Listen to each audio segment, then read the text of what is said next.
Nos preparamos para los viajes espaciales, conocemos los últimos avances de la medicina y nos enteramos de los nuevos algoritmos que se están usando. Activa tu inteligencia artificial, porque en Aire Fresco es hora de conversar con los expertos junto a Polo Ramírez y Francisco Aravena. El tema que vamos a tratar hoy lo abordamos hace algún tiempo cuando este desarrollo, esta innovación estaba en sus primeras etapas de validación. Ya nos va a explicar nuestra entrevistada de qué se trata. Pancho Aravena, ¿qué tal? ¿Cómo estás? Muy bien, Polo. Claro, es un desarrollo bien innovador que lleva un tiempo desarrollándose naturalmente, que tiene que ir pasando diferentes pruebas que en algún momento también necesita una validación clínica. En este caso es súper concreto porque se trata de un kit de diagnóstico rápido, más o menos sencillo, además lo que permite una serie de ventajas desde el punto de vista de la salud pública, de los costos, la accesibilidad, etcétera. Y quien está detrás de todo esto es la doctora Susan Bueno. Ella es académica de la Facultad de Ciencias Biológicas de la Universidad Católica, investigadora del Consorcio Tecnológico de Biomedicina y del Instituto Milenio de Inmunología e Inmunoterapia. Doctora, ¿cómo está? Buenas tardes. Muchas gracias por la invitación. Hola, Susan, bienvenida. Hablemos de este kit porque lo que permite es hacer un diagnóstico bastante rápido de qué tipo de virus o bacteria puede tener un paciente, algo que es súper determinante, me imagino, en el contexto de el invierno, de las urgencias, de los consultorios, en fin, como de la necesidad de identificar, no solamente identificar correctamente las enfermedades, sino que hacerlo rápido, ¿no? Actuar con agilidad al respecto, ¿no? Correcto, sobre todo en los meses invernales, como mencionabas, básicamente se produce este aumento epidémico de enfermedades respiratorias, principalmente causadas por virus respiratorios que aumentan mucho su circulación en los meses invernales, como son el virus influenza, que generalmente parten los brotes respiratorios con virus influenza, después continúa el virus sincicial. Pero hay varios otros virus que también pueden causar enfermedad respiratoria, como el adenovirus, otro que se llama metaneumovirus, para influenza, que también pueden causar síntomas característicos y, como también lo mencionabas, hay bacterias respiratorias, como el neumococo, que causan enfermedades respiratorias. Y cada una obviamente va a tener síntomas quizás equivalentes, pero sus tratamientos son sumamente distintos.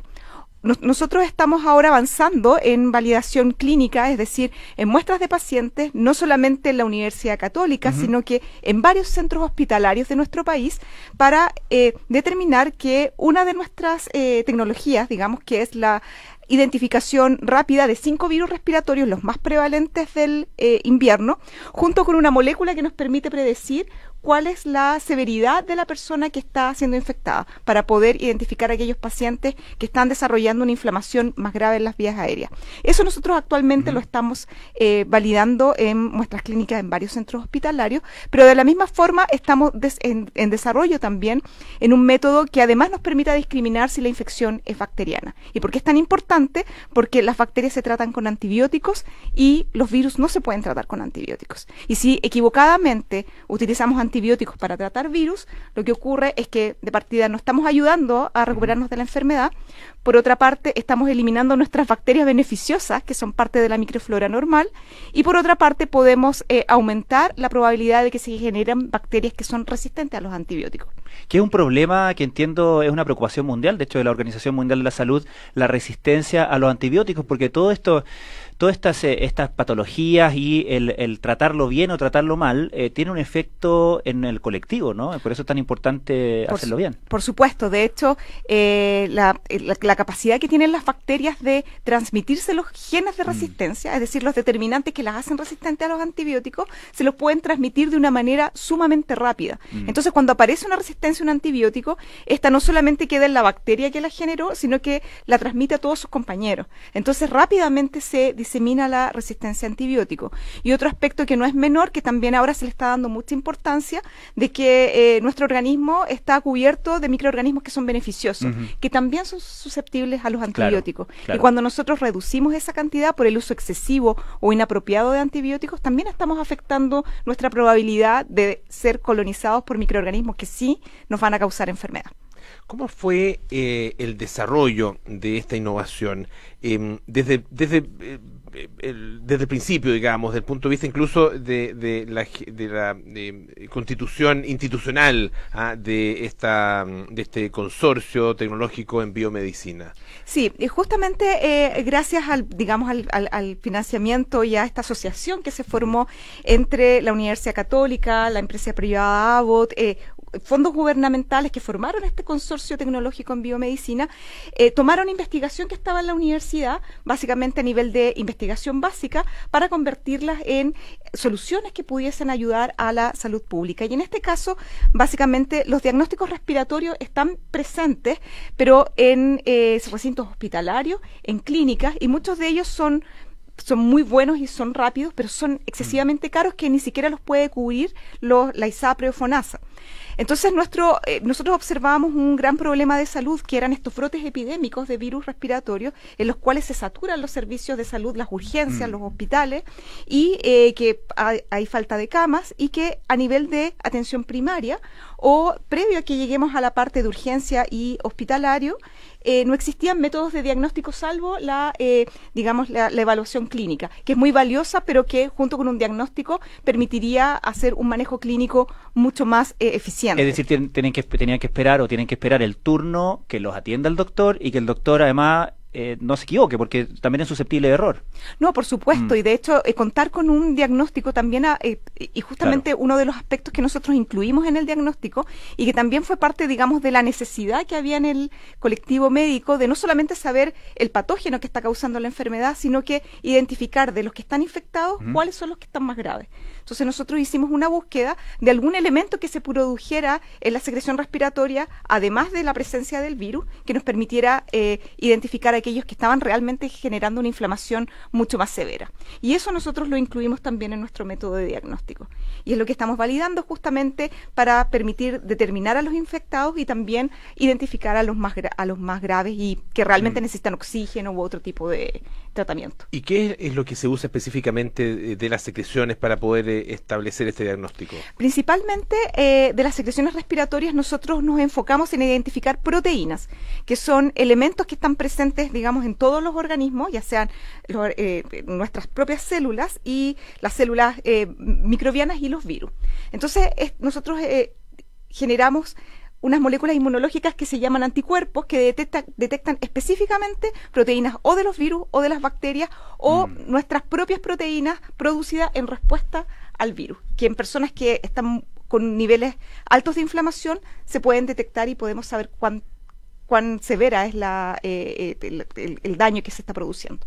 Esto en la práctica, disculpa, en la práctica, ¿cómo opera? ¿Se le toma una muestra desde la nariz al paciente y se mete en un ¿cómo es? ¿En una caja? ¿En una máquina? ¿Cómo es básicamente, físicamente? Como nosotros lo diseñamos, es que se toma una secreción respiratoria de la nariz, generalmente es como un cepillito pequeño que se pasa por la nariz, se obtiene, se pone en un medio de obtención de la muestra, y posteriormente en esta muestra nosotros la aplicamos en una placa donde están todos estos anticuerpos que nos permiten detectar y, digamos, capturar de alguna manera las proteínas que nosotros estamos buscando. Y después las revelamos con un sustrato que da un color, y esto se puede leer al ojo o se puede leer con un equipo. ¿Y cuánto tarda ese proceso? Nosotros los hemos optimizado para que se demore 2 horas, pero tenemos la ventaja de que no tenemos que procesar una muestra a la vez, sino que podemos procesar múltiples muestras de una sola vez. Y también estamos trabajando ahora fuertemente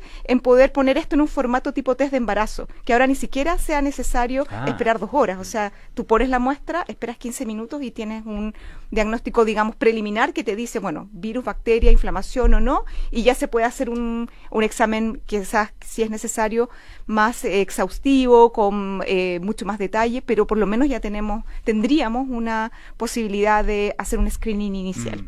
Estamos conversando con la doctora Susan Bueno, ella es académica de la Facultad de Ciencias Biológicas de la Universidad Católica y también investigadora del Consorcio Tecnológico en Biomedicina y del Instituto Milenio de Inmunología e Inmunoterapia.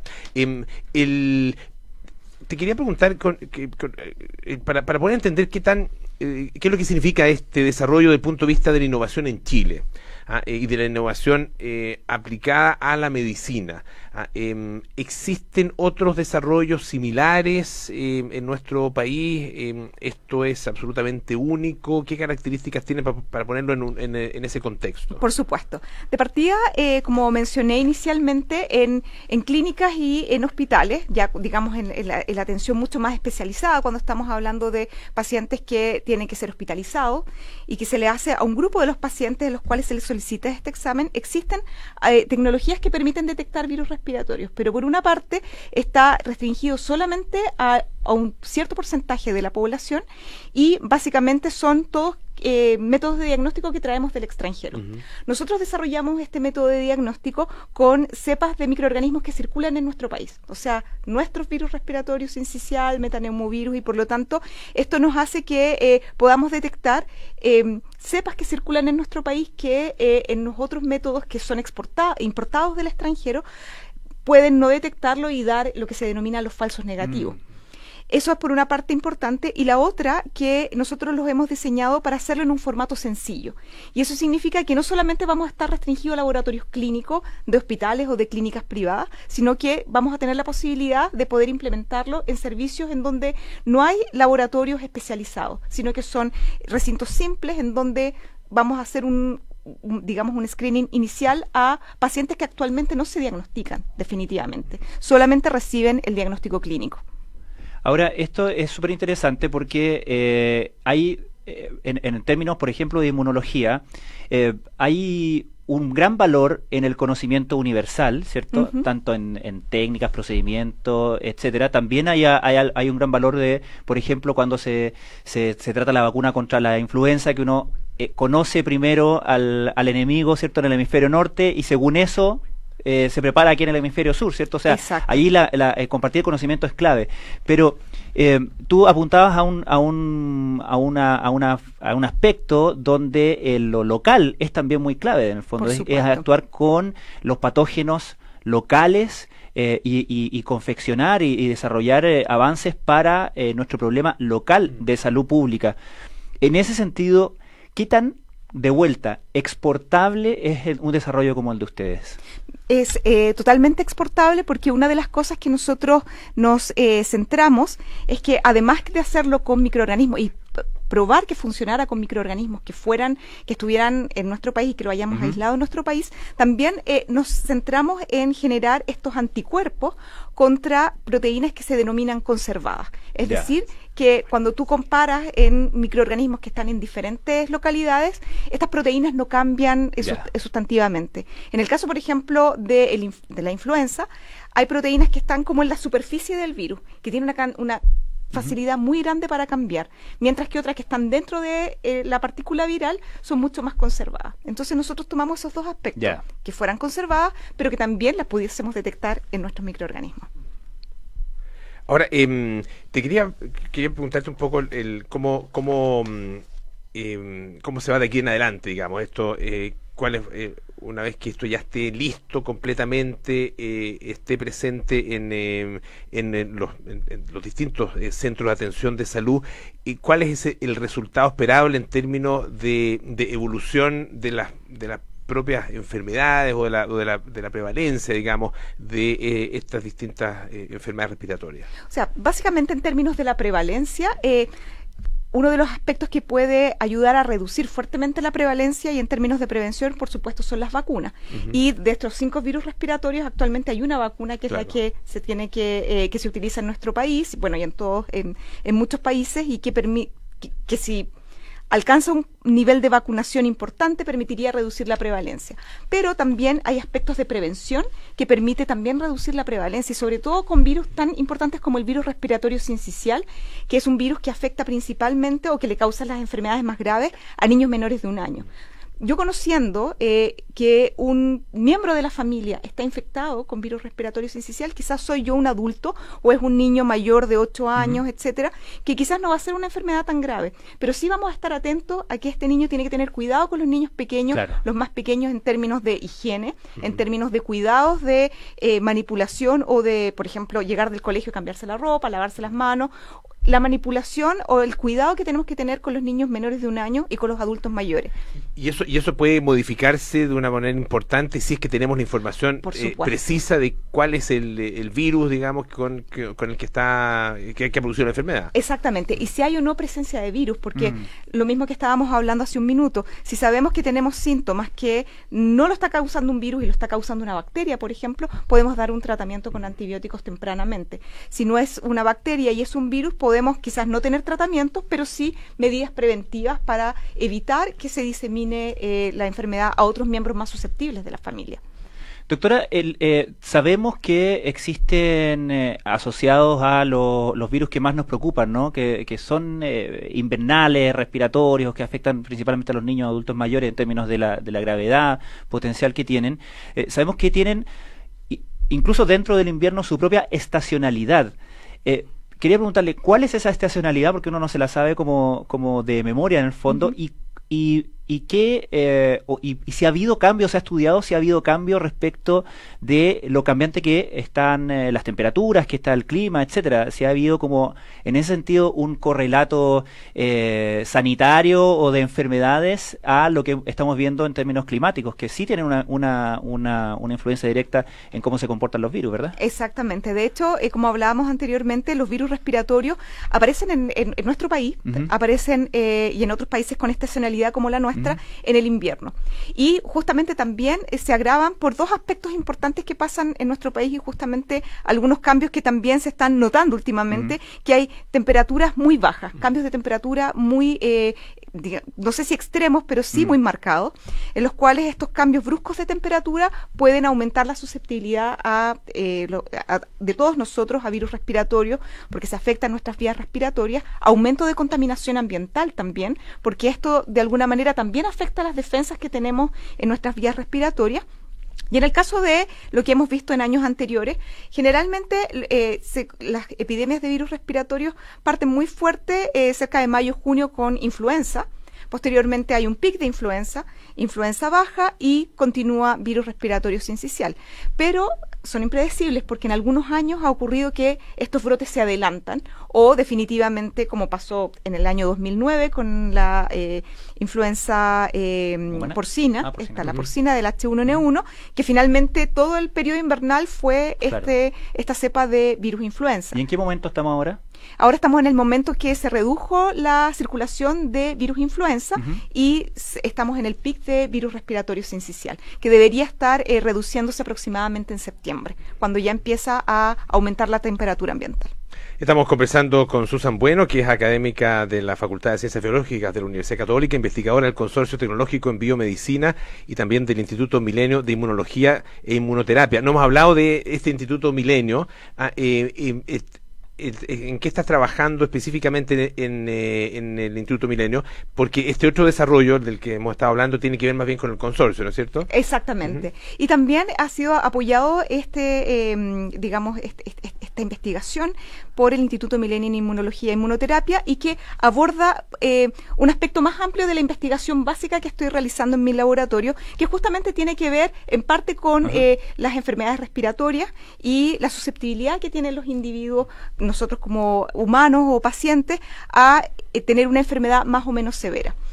Lo que nosotros estamos evaluando es que hay moléculas que produce nuestro organismo que se llaman citoquinas, que frente a una infección respiratoria por una bacteria o por un virus, en algunos individuos pueden estar muy elevadas y en otros individuos pueden estar no elevadas. Y dependiendo de esto es la severidad de la enfermedad que se va a producir en la persona. De hecho, hemos identificado algunas moléculas que se producen frente a una infección a nivel respiratoria para prevenir la excesiva inflamación en el pulmón, lo que permite de alguna manera preservar la función de este órgano que es tan fundamental para el intercambio de oxígeno. Obviamente, cuando se produce una infección, van a venir células de nuestro sistema inmune que van a querer eliminar al microorganismo, pero si lo hacen de manera muy exacerbada, pueden dañar el pulmón y por lo tanto dañar la función del órgano. Nosotros estamos estudiando cuáles son estas moléculas y si las podemos incorporar justamente en métodos de diagnóstico y de tratamiento. Ahora, eso es ese trabajo en qué se va a transformar en definitiva, porque en el caso de este kit de diagnóstico ustedes partieron con esa idea, ¿no es cierto? Exacto. Ahora esto otro es ciencia más básica. Es ciencia más básica, pero se puede traducir, y de hecho parte de lo que hemos hecho en este kit, como de la línea de investigación que llevamos en mi laboratorio, es incluir en los métodos de diagnóstico moléculas que son producidas por el propio individuo infectado, que nos están diciendo su nivel de inflamación a nivel de la vía aérea, y de esa manera poder identificar a aquellos individuos que están generando una inflamación más grave y por lo tanto necesitan hospitalización, oxígeno o tratamiento. A eso se refiere con la severidad, ¿no? A eso se refiere con la severidad. Y muy cortito, pero ¿por qué varía tanto la respuesta de individuo a individuo? ¿Cuáles son los factores principales que determinan esa respuesta? Hay varios factores. Uno de los principales son factores genéticos, ¿Ya? que determinan el nivel de inflamación o de moléculas inflamatorias que se producen frente a una infección, y por otra parte también son infecciones previas que uno ha tenido Ya. con otros Que han microorganismos debilitado el sistema inmune. que lo debilitan Ya. o lo predisponen a una inflamación excesiva. Y una última cosa te quería preguntar, Susan, tiene que ver con el tema de las vacunas, y quería conocer un poco tu sensación y tu punto de vista frente a realmente esto que se ha producido en el último tiempo de la decisión de particularmente muchos padres, de muchas madres, de no vacunar a sus hijos por distintas razones. La hemos conversado otras veces acá en el programa, todas razones que la ciencia considera absolutamente infundadas desde el punto de vista de una propia científica, digamos. ¿Cómo ves ese fenómeno y cómo se podría abordar? Bueno, es muy preocupante ese fenómeno, principalmente porque el efecto, básicamente los movimientos antivacunas, en mi punto de vista personal, creo que han surgido por dos razones. Una, porque se ha llevado un proceso de vacunación por tanto tiempo por muchos microorganismos que antes causaban la muerte o enfermedades que son con daños irreversibles en la infancia, que actualmente no se ven. Y básicamente, como son microorganismos que ya dejaron de circular gracias justamente a la vacunación, ya no es parte de nuestro diario vivir, y por lo tanto son como individuos que no existen estas enfermedades, y por lo tanto, junto con información que ha salido que básicamente no ha sido verídica y que se ha desmentido científicamente, se ha asociado la vacunación con la aparición de otras enfermedades como por ejemplo autismo u otro tipo de enfermedades autoinmunes, lo que se ha descartado. Y uno de los aspectos muy importantes que yo creo que tiene el concepto de vacunación que hay que transmitir, que en el minuto de tomar la decisión de no vacunarme, no solamente me estoy poniendo yo en riesgo de una enfermedad infecciosa, que puede ser mi decisión, sino que estoy poniendo en riesgo a toda la población. Y en el caso de influenza es uno de lo que pasó, que lo tenemos a la vuelta de la esquina, ¿cierto? Pasó hace 2 semanas aproximadamente, que hay personas que no se pueden vacunar. Por ejemplo, los niños menores de 1 año no pueden recibir vacunas de la influenza, u otro tipo de personas con otro tipo de condiciones, inmunosupresión, etcétera, no pueden recibir estas vacunas, y por lo tanto la única forma de protegerlo es reducir la circulación del virus. ¿Y cómo lo hacemos? A través de la vacunación de los que sí podemos. Que sí se pueden. Susan, muchísimas gracias por estar esta tarde con nosotros. Gracias a ustedes por la invitación. Susan Bueno, académica de Ciencias Biológicas de la Universidad Católica, investigadora del Consorcio Tecnológico en Biomedicina, del Instituto Milenio de Inmunología e Inmunoterapia. Pancho Aravena, gracias también.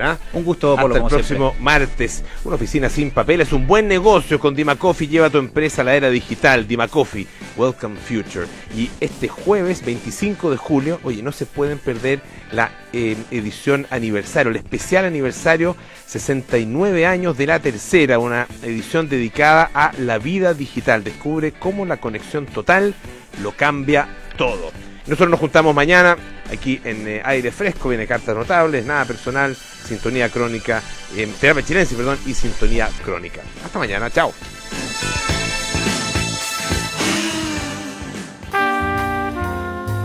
...1937